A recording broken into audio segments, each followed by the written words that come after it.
This YouTube channel does not promote any violent, harmful, or illegal activities. All content provided by this channel is meant for an educational purpose only.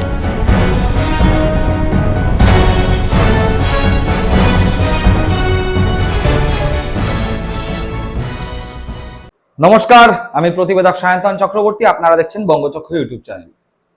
প্রথমে মদন মিত্র, এই কিছুদিন আগে পর্যন্ত মমতা বন্দ্যোপাধ্যায়ের সঙ্গী ছিলেন, নিজের নামে, ছেলের নামে এবং বউয়ের নামে অর্থাৎ স্ত্রীর নামে ইডির সমন চলে এসছে। সেই কারণে হঠাৎ করেই তার একদিন রাতের বেলা মনে হলো ঋতব্রতরা ভালো তৃণমূলে যোগদান করতে হবে, করেও ফেললেন। সন্দীপন সাহার বাড়িতে দরজায় কড়া নেড়ে, সন্দীপন বাড়ি আছো, হয়তো এইভাবেই ঋতব্রতপন্থী তৃণমূল কংগ্রেসে ঢোকার প্রস্তুতি নিয়ে পৌঁছে গিয়েছিলেন। পরের দিন সকালবেলাতেই দেখতে পারলাম একদম সবুজ রঙের গাড়ির স্টিয়ারিং হাতে করে সোজা বিধানসভায় ঋতব্রত বন্দ্যোপাধ্যায়ের ঘরে, এবং সাথে সাথে মমতা বন্দ্যোপাধ্যায়, অভিষেক বন্দ্যোপাধ্যায়ের বিরুদ্ধে বিষোদ্গার।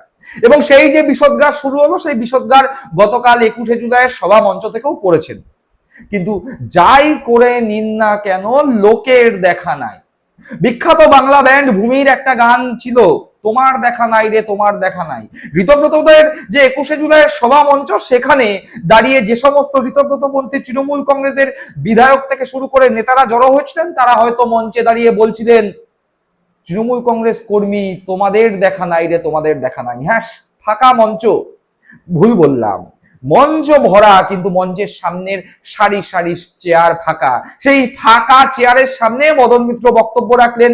বুঝতে পারলেন যে তাদের ডাকে সাড়া দিচ্ছে না নিচুতলার তৃণমূল কংগ্রেস কর্মীরা। তার কারণ, তৃণমূল কংগ্রেস কর্মীরা পৌঁছে গিয়েছে মমতা বন্দ্যোপাধ্যায়ের ডাকে 21শে জুলাইয়ের সভায় বিড়লা তারামণ্ডলের সামনে।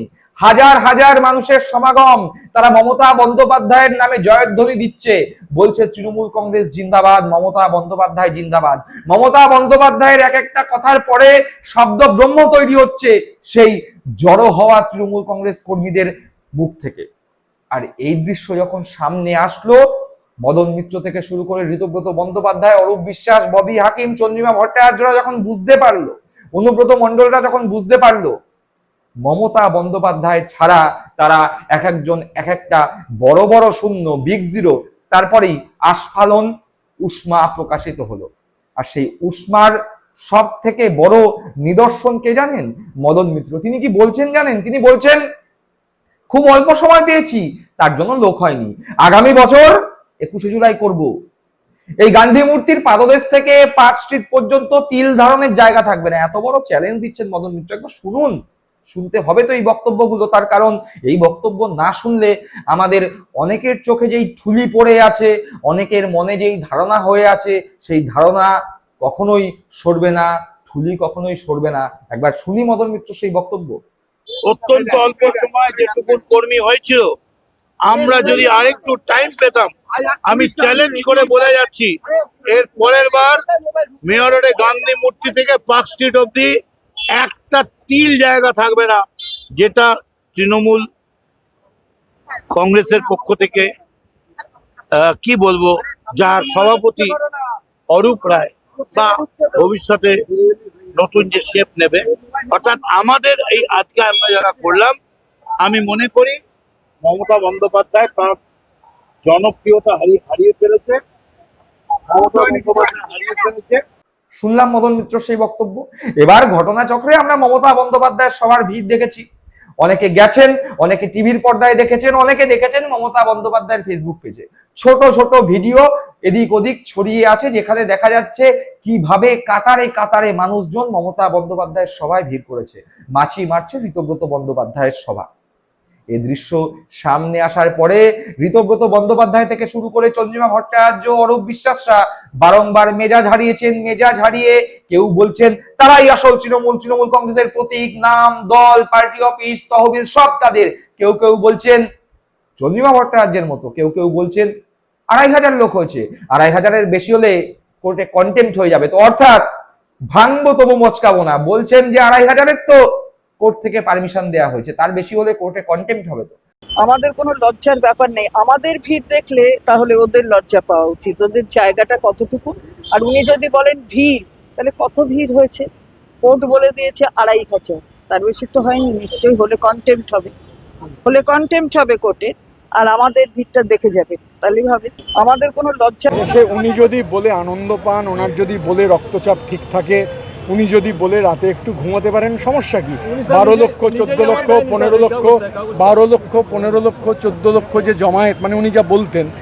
এইভাবে শাক দিয়ে মাছ ঢাকার চেষ্টা করছেন, কিন্তু শাক দিয়ে মাছ ঢাকা যাচ্ছে না শাক দিয়ে মাছ ঢাকা। তার কারণ সভায় আসা লোকরা, যারা মমতা বন্দ্যোপাধ্যায়ের সভায় এসেছিলেন, যারা ঢুকতে পারেননি, পৌঁছাতে পারেননি দিদির মঞ্চের কাছে, তারা যখন ফিরে যাচ্ছিলেন, নেমেছিলেন ঋতব্রত বন্দ্যোপাধ্যায়ের সবার সামনে, দেখতে গিয়েছিলেন কারা পৌঁছলো, কটা লোক হলো, এবং সেখানে দাঁড়িয়ে কটাক্ষ করছেন ঋতব্রত বন্দ্যোপাধ্যায়দের, বলছেন আমার বিয়েতে এর থেকে বেশি লোক ইনভাইট ছিল।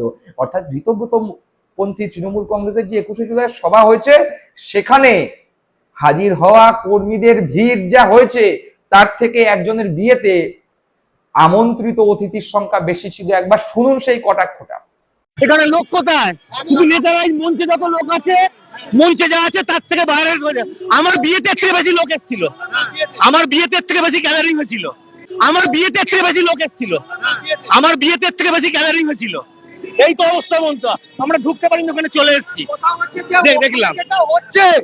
মনে বাচ্চা ছেলে রক্ত ঠিক রাখতে হবে, না এই মানে রক্ত রাখলে হবে। সেখানে দেখছি বাচ্চা ছেলে ল্যাংটা হয়ে যাবে। যাচ্ছিলাম তো, আমি নেমে পড়লাম বাস থেকে, আমি ওখানে মিটিং থেকে ঢুকতে পারিনি, বাড়ি যাচ্ছিলাম, নেমে পড়লাম, নেমে পড়ে দেখি এই তো। শুনলেন? অর্থাৎ তৃণমূল কংগ্রেসের নিচু তলার কর্মীরা বারংবার বলে দিচ্ছে সে ওই দাদু যিনি বালিশ চেটে ভেঙাচ্ছিলেন ঋতব্রতদের, সে হোক, বা এই ব্যক্তি যিনি বললেন আমার বিয়েতে এর থেকে বেশি লোক উপস্থিত ছিল, এই ব্যক্তি হোক, বারংবার 21শে জুলাই নিয়ে ঋতব্রত পন্থী তৃণমূল কংগ্রেসকে কটাক্ষের মুখে পড়তে হচ্ছে। কাদের? যাদের ভোট পেয়ে এই ঋতব্রত, এই মদন, এই ববি, এরা জিতে এসছে মমতা বন্দ্যোপাধ্যায়ের মুখ আর তৃণমূল কংগ্রেসের প্রতীকটাকে সামনে রেখে। তারা যে আসলেই বিজেপির বি টিম হয়ে কাজ করছে প্রমাণিত হয়ে গিয়েছে গতকালকে সভা থেকেই। তাদের সভায় যেতে কাউকে বাধা দেয়া হয় না, তাদের গায়ে কেউ ডিম ছোড়ে না, কিন্তু তারপরেও তারা নিজ নিজ বিধানসভা এলাকায় যান না, যেতে পারেন না, মুখ দেখাতে পারেন না।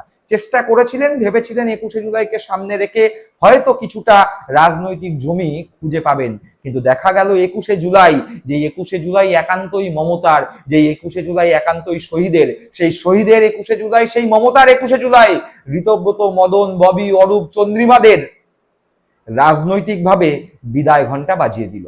কি মনে করছেন দর্শক বন্ধুরা? অবশ্যই কমেন্ট বক্সে কমেন্ট করে জানাবেন। সকলে ভালো থাকবেন, সুস্থ থাকবেন। জয় হিন্দ, বন্দে মাতরম।